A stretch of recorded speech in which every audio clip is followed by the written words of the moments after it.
34, 35. Oh yeah, let's get in there.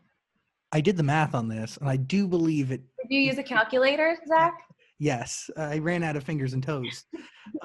You guys want to hear something embarrassing? I didn't Yeah. do the math, and I didn't realize what the numbers were until the very last line of the song. No, that's perfect. That's the experience that I want you to have. I love that. Please. Well, why is this record important to the overall story you're telling in this album?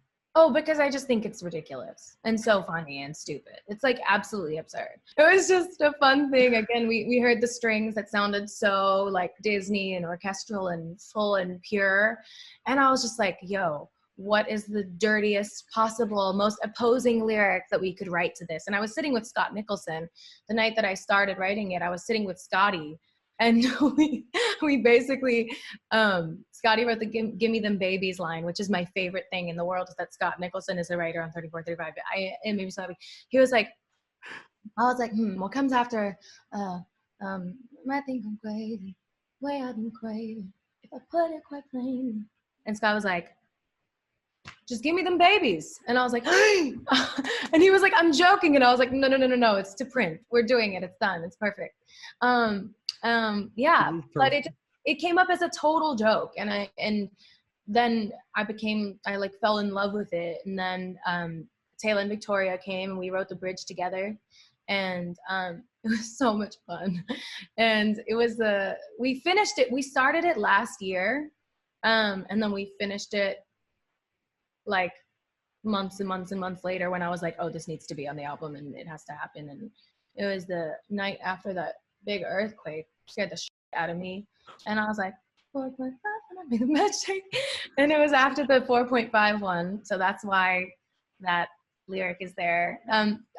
Friends were like, wouldn't it be more than a 4.5? I feel like he's way stronger than 4.5, and I was like, yes, but the earthquake last night.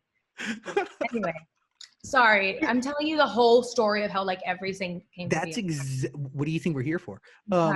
I don't want to say the earthquake is the reason why, but it is the reason why we have that line. But what like, do you have the rest of the album and then go, there's a hole to fill and we happen to have that one song that we did a year ago? Yeah. That could be perfect. So the way I kind of like to move when I'm making stuff is I like to jump around. I don't like to finish things right when I start them. Like if I have a verse and a hook, I'll be happy, and then I'll be like, okay, let's start something new, or okay, let's do the second verse and then come back and blah, blah, blah, blah. So I like to just kind of, when the ideas are there, go. And then when I feel like I'm working, when I feel like I just like to bounce around until something else comes up and that I hear something else that I like, and we'll start other ideas. And then at the end, we go back and we finish it. Interesting. Like, how do you know that it was time to hit pause on 34, 35? Like, at what point did that song like end and then you picked it up? Oh yeah, when my mom got there. Oh. Yeah. Mm-hmm. She was like, hi, Ariana. And I was like, Billy, pause. Can you talk about putting that verse together, like the riding verse, the earthquake verse? Like, how fun was that building out those lyrics?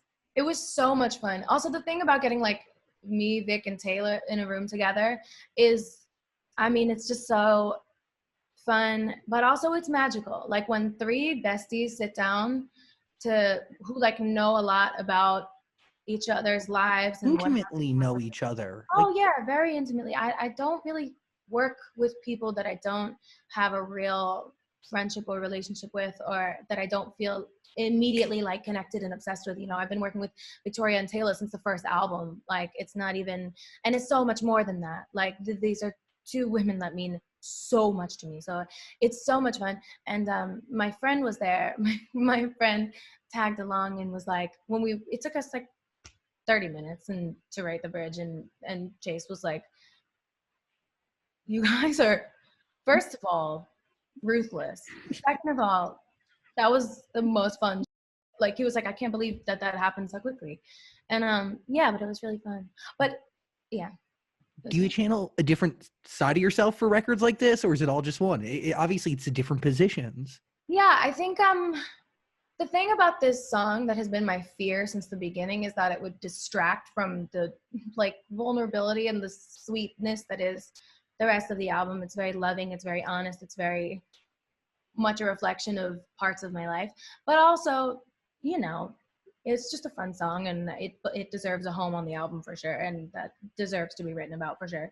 But yeah, I don't know, it's just kind of like, I think that everything I do kind of has a little bit of humor in it for sure, and I think that people know that I'm not really like Making somebody strap in. sitting here till dawn, you know, like I'm not really, you know, unless they really think that, in which case I hope that they work on that. You know, I'm kidding. I'm kidding. I don't know. I don't know. I've been very nervous about this one because I don't want it to distract from the rest of it.